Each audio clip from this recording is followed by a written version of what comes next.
इस्लामाबाद से तर्जुमान मुस्लिम लीग नून की मरियम औरंगजेब इस वक्त मीडिया से गुफ्तगू कर रही है। नाम से इन्होंने इस फॉरेन फंडिंग का काला धन कमाकर जो पैसे से ये बॉट्स खरीद रहे हैं, वो बॉट्स इस 924 में से 532 हैं। ये डेटा ऑथेंटिक ट्विटर से हासिल किया गया है, जिसमें 532 रोबोटिक ट्विटर हैंडल्स हैं, जिसमें ये अदारों के खिलाफ नफरत फैला रहा है, जिसका शख्स का नाम इमरान खान है, जिसने ये फॉरेन फंडिंग के जरिए ये पैसा जमा किया है। तोशा खाना में जो डिक्लेयर किए ना अकाउंट्स, उसका पैसा कहां से आया जो रिटेन किए हैं, उसकी मनी ट्रेल किधर से आई, वो ये अमाल नामा है। और उसमें जो 33 अकाउंट्स हैं वो सिर्फ ओरिजिनल ट्विटर हैंडलर ओरिजिनेटर्स हैं जो पीटीआई से ताल्लुक रखते हैं। और जो मैं दोबारा रिपीट करना चाहती हूं, 924 एक ट्रेंड, एक दिन की कार्रवाई, 924 अकाउंट्स, 709 एक्टिव ट्विटर अकाउंट्स, जिसमें 177 ह्यूमन अकाउंट्स, जिसमें सिर्फ 33 ओरिजिनल अकाउंट्स, जिसमें 75% ट्रैफिक अनरियल, और जो सिर्फ 9 घंटे की साइकिल का डेटा है। 9 घंटे की साइकिल का डेटा है ये, जिसमें 6 घंटे ये एक्टिव रहते हैं, 9 घंटे ये कार्रवाइयां करते हैं। ये रोबोटिक परचेजिंग होती है जो ट्विटर के ऊपर ट्रेंड्स बनाते हैं।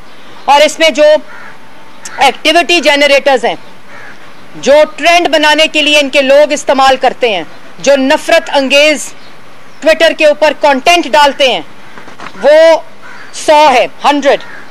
और एक रोबोट 1 घंटे में 10 ट्वीट्स करता है। एक रोबोट 1 घंटे में 10 ट्वीट्स करता है, जो कि अगर 577 जो मैंने आपको बताया रोबोटिक है, अगर उस 577 को आप मल्टीप्लाई करें 10 ट्वीट्स में, तो वो 5000 प्लस ट्वीट्स बनती हैं 1 घंटे में। और उसको आप 9 घंटे के अंदर मल्टीप्लाई करें, फिर 6 घंटों के अंदर एक्टिव के अंदर मल्टीप्लाई करें। ये है वो तरीकाकार, ये है वो साजिश जो इमरान खान इस्तेमाल कर रहा है इस वक्त मुल्क के खिलाफ, पाकिस्तान की आवाम को गुमराह करने के खिलाफ, इस वक्त अदारों के खिलाफ, इस वक्त अदलिया के खिलाफ, जिन्होंने इनकी आइन शिकनी के खिलाफ फैसला दिया है। और जो अदम एतमाद का तरीका आईनी था उसको अपहोल्ड किया, डिप्टी स्पीकर की गैर आईनी जो रूलिंग थी उसको मुस्तरद किया, उसके खिलाफ बयानिया रोबोटिक ट्वीट्स के जरिए बनाया जाता है। और उसकी कार्रवाई मैंने आपके सामने रखी आज आखिर में। पाकिस्तान और ये तमाम रोबोटिक लिस्ट्स हमारे पास पहुंच चुकी हैं, जो FIA को दे दी जाएंगी, क्योंकि ये रोबोटिक ट्वीट्स जो हैं ना फ्रीडम ऑफ एक्सप्रेशन में आती हैं, ये सॉफ्टवेयर के जरिए जनरेट की जाती हैं और मुल्क के खिलाफ गलाजत बकी जाती है। और उसके बाद आज पाकिस्तान की आवाम को आखिर में मैं कहना चाहती हूँ, फैसला करना होगा, क्योंकि आपके सामने 4 साल की कारकर्दगी है। ये साजिश झूठा बयानिया है। फॉरेन फंडिंग के जरिए पैसा आया, जिसका 30 दिन में फैसला होगा। 4 साल अवाम को भूखा किया, गरीब किया, कर्जे की दलदल में धौंसा। 4 साल में अवाम से उनका रोजगार छीना, कश्मीर फरोशी की। आज पाकिस्तान की आवाम को, नौजवानों को ये फैसला करना होगा कि तरक्की चाहिए या झूठ पे यकीन करना है। फैसला करना होगा कि रोजगार चाहिए कि इमरान खान के झूठ पे यकीन करना है। आपको आज फैसला करना होगा कि आपको माशी तरक्की चाहिए या इमरान खान का झूठ चाहिए। आपको फैसला करना होगा कि आपको आपका मुस्तकबिल रोशन चाहिए, एक तरक्की याफ्ता खुद मुख्तार खुशहाल पाकिस्तान चाहिए या इमरान खान का झूठ चाहिए। आपको आज फैसला करना होगा कि आपको सस्ती दवाई चाहिए, सस्ता आटा, चीनी, बिजली, गैस और सस्ता इलाज और म्यारी इलाज चाहिए, या आपको म्यारी ट्रांसपोर्ट चाहिए, आपको म्यारी पब्लिक ट्रांसपोर्ट चाहिए, स्कूल चाहिए, यूनिवर्सिटी चाहिए या इमरान खान का झूठ चाहिए। ये फैसला आज पाकिस्तान की आवाम ने करना है। क्या आपको रोबोटिक ट्वीट्स के बयानिए के पीछे खड़ा होना है या आपको पाकिस्तान की तरक्की के पीछे खड़ा होना है? क्या आपको झूठे रोबोटिक ट्वीट्स के बयानिए के पीछे खड़ा होना है? क्या आपको अपनी तरक्की, अपने मुस्तकबिल, अपनी नौकरी, अपना रोजगार, अपनी रोटी के लिए खड़ा होना है? यह फैसला आपको करना होगा। और जो ये लिस्ट है फॉरेन फंडिंग, हर रोज की बुनियाद पर इसकी हेयरिंग शुरू हो चुकी है। हर रोज़ पाकिस्तान की आवाम के सामने ये हक़ाइक़ लाए जाएंगे और हर रोज़ ये बयानियाँ बनाएंगे रोबोटिक ट्वीट्स के ज़रिए कि उनके खिलाफ इलेक्शन कमीशन के खिलाफ साजिश हो रही है। अभी अदालतों पर हमला है, अभी अदारों पर हमला है और उसके बाद इलेक्शन कमीशन के ऊपर हमला होगा। ये हल्का बंदियों की जो बातें कर रहे हैं ये झूठ बोल रहे हैं। हल्का बंदियों की तकलीफ अगर इनको होती तो 4-5 दिन पहले इनकी हुकूमत थी, उस वक्त क्यों नहीं कोई दरखास्त दी? उस वक्त क्यों नहीं कोई चीफ इलेक्शन कमीशन को कहा कि आप हल्का बंदियों के अंदर चीजें करें? क्यों नहीं ये बात की गई? आज जबकि 30 दिन में आप भी बैन होंगे, आपको भी सजा मिलेगी और इबरतनाक सजा मिलेगी। गैर कानूनी फॉरेन फंडिंग की सजा कानून में दर्ज है। जो आपने अपने ऑफिस होल्डर्स बेयरर्स जो आपने हलफनामा जमा कराया इलेक्शन कमीशन के खिलाफ कि इन्होंने गैर कानूनी अमल किया था, गलत बात की थी, किसके हुक्म पर किया था? इमरान खान के हुक्म पर किया था। ये तमाम चीज़ें आपके सामने रखी जाएंगी। हम आवाम से कोई झूठ नहीं बोलेंगे, हम किसी 50 लाख घर और 1 करोड़ नौकरी का झूठ नहीं बोलेंगे, लेकिन ये सवाल आपको इमरान खान से करने पड़ेंगे और इस तफरीक को आपको समझना पड़ेगा कि आपने किस किस्म का पाकिस्तान आपको चाहिए। ये चीज़ें, ये फैसला पाकिस्तान की आवाम करेगी। हम सिर्फ सच बोलेंगे, हम सिर्फ काम करेंगे और काम हमने पहले दिन से शुरू कर दिया है और हमारे काम का मकसद सिर्फ और सिर्फ पाकिस्तान की आवाम को रिलीफ देना होगा। मरियम साहब, ये बताइएगा कि अवाम वफाकी काबीना की तश्कील की मुंतज़िर है, ये बताएं कि कब वफाकी काबीना हलफ ले रही है और कितने वफाकी काबीना का फैसला किया गया है? कुछ ही देर में मैं इंशाअल्लाह वफाकी काबीना का ऐलान करूंगी। इस वक्त वो फाइनलाइज हो रही है और ये जो आज बड़े दावेदार बन रहे हैं ना कि हुकूमत नहीं है मुल्क में, अल्लाह ताला के फजलो करम से हुकूमत भी है, चारों सूबों को रिप्रेजेंट भी करती है, मुंतखब वज़ीर आज़म की कुर्सी पर भी है और जो पाकिस्तान की आवाम का दुख और दर्द भी रखता है और तमाम जमातें मिलकर इंशाअल्लाह पाकिस्तान को इस माशी जो एक टर्मोइल है उससे भी निकालेंगे और पाकिस्तान की आवाम को रिलीफ भी देंगे और कुछ ही देर में इंशाअल्लाह मैं काबीना का ऐलान भी करूँगा।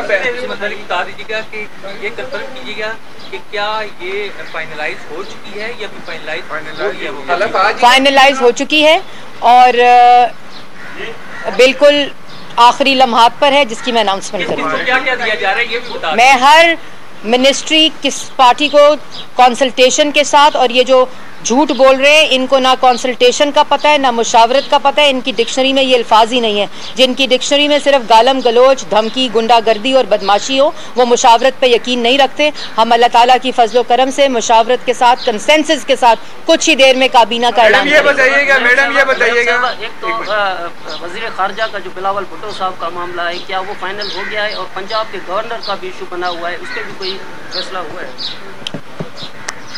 कोई इशू किसी का नहीं बना हुआ, सब क्या सराइया है, क्योंकि कोalition में जमातें मौजूद हैं जिन्होंने इस जदोजहद में इकट्ठे अदम एतमाद के ज़रिए इन चोरों को, डाकुओं को, नलायकों को, नाअहलों को जिसकी कीमत पाकिस्तान की आवाम अदा कर रही है आज, उनको पार्लियामान से उठाकर बाहर फेंका है। इसलिए मुशावरत का सिलसिला ज़रा तवील था, लेकिन हम चाहते थे कि हम पूरी काबीना तमाम जमातों के साथ, पहले ये मशवरा आया था कि हम पहला बैच अनाउंस कर दें, लेकिन हम पूरी काबीना तमाम जमातों की रिप्रेजेंटेशन के साथ अनाउंस करना चाहते थे, जिसका मरहला मुकम्मल हो चुका है और इंशाल्लाह कुछ ही देर में हम ऐलान। मैडम ये बताइएगा कि मौजूदा सूरत हाल में वज़ारत इत्तलात कितना टफ टास्क होगा आपके लिए? देखिए, वज़ारत इत्तलात वो वज़ारत इत्तलात नहीं होगी जो इमरान खान और पाकिस्तान तहरीके इंसाफ की वज़ारत इत्तलात थी। ये पाकिस्तान की रियासत की वज़ारत इत्तलात होगी, ये हुकूमत पाकिस्तान के की इत्तलात होगी अगर ये मनसब जिसको भी दिया जाता है। और ये इंशाअल्लाह पाकिस्तान की आवाम के जो रिलीफ हैं, पाकिस्तान के आवाम के लिए जो ख़बर की असली जुज़ियात है, फेक न्यूज़ नहीं बल्कि पाकिस्तान की आवाम के सामने हक़ाइक़ रखने की वज़ारत इत्तलात होगी जिसको भी ये मनसब दिया गया। मौलाना फजलुर रहमान साहब की कुछ नाराज़गी की कुछ इत्तलात आ रही हैं, तो क्या उन्हें सदारत का मनसब दे रहे हैं या कुछ? कोई मैंने नहीं सुनी, क्योंकि मैं हर वक्त इन मीटिंग्स में भी होती हूँ, मौलाना साहब के साथ भी होती हूँ और मकसद इस वक्त इनफरादी नहीं है, मकसद इस वक्त जमाती नहीं है, मकसद इस वक्त ज़ाती नहीं है, क्योंकि 4 साल ज़ात परस्ती, ज़ात पसंदी, तकब्बुर, ज़िद का निशाना जो पाकिस्तान की आवाम बनी है, ये जमातें उससे बालातर हैं। पाकिस्तान के मफाद में फ़ैसले हो रहे हैं, पाकिस्तान की आवाम के लिए फ़ैसले हो रहे हैं, और इंशाअल्लाह पाकिस्तान की आवाम ही इन फ़ैसलों के ज़रिए रिलीफ हासिल करेगी। ये बताइए,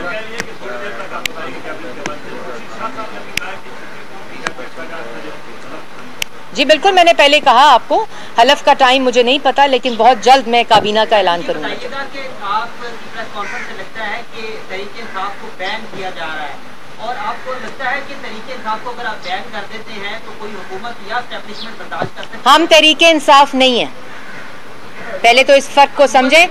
हम ना बैन करने में बिलीव करते हैं, हमने जदोजहद की है फ्रीडम ऑफ एक्सप्रेशन के लिए। जब इन्होंने काल कोठरियों में डालकर ऑपोजिशन को बंद किया, हमने उस वक्त आवाज़ बुलंद की, मीडिया के लिए भी की, ऑपोजिशन के लिए भी की, पार्लियामान के लिए भी की। इसलिए ना हम ये काम है इमरान खान के, ये फाशिस्ट सोच वाले शख्स, सिर्फ और सिर्फ इमरान खान जो 4 साल पे मुल्क पे मुसल्लत थे, ये उनके अमाल नामे हैं। इलेक्शन कमीशन के अंदर कानून वज़ा है कि फ़ौरन फंडिंग के ज़रिए पैसा मंगाना ममनू है, डिक्लेयर नहीं करना दूसरा जुर्म है। तीसरा जुर्म यह है कि गैर मुल्कियों से पैसे लेना, कंपनियों से पैसे लेना, जो लिया इन्होंने डिजास्टर फंड और चैरिटी के लिए, वो पार्टी की फंडिंग में इस्तेमाल किया और उसको भी डिक्लेयर नहीं किया और अपने ज़ाती अकाउंट्स के ज़रिए अपने अकाउंट्स में डलाया। इन तमाम जुराइम के जो सज़ा है वो कानून में वज़ा है, और हाई कोर्ट ने इलेक्शन कमीशन को कहा है कि इसके फैसले का 30 दिन में फैसला किया जाए 8 साल के बाद। तो जो फैसला होगा वो इलेक्शन कमीशन करेगी, और हाई कोर्ट ने साथ ये भी कहा है कि अगर फॉरेन फंडिंग साबित हो गई, जो कि साबित हो गई है इलेक्शन कमीशन में, स्टेट बैंक ने बता दिया है, और अगर ये इसकी सज़ा चेयरमैन ऑफ द पार्टी के को भी सज़ा मिलेगी और पूरी पार्टी को भी इसकी सज़ा मिलेगी। ये मरियम औरंगज़ेब नहीं कह रही, ये हाई कोर्ट का 1 अप्रैल का फैसला क्या लगाया मैंने।